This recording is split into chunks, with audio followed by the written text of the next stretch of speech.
Hello boys. Ba't ang tagal nyo? Magsushoot na tayo. Ha? Anak ng tipaklong. Hindi kayo pinayagan ng mga asawa nyo? Sus, ang hihina nyong nilalang.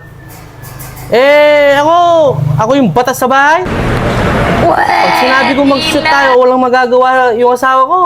Kayo, takot kayo sa mga asawa nyo. Dapat sa inyo, tawag sa inyo, takusa. Wow naman!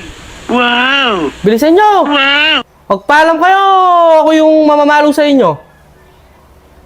Mag-shoot na tayo, ako lang mag-isa dito. Bilisan yung titak. Panayan na kayo dito. Sige na. No. Bilisan nyo!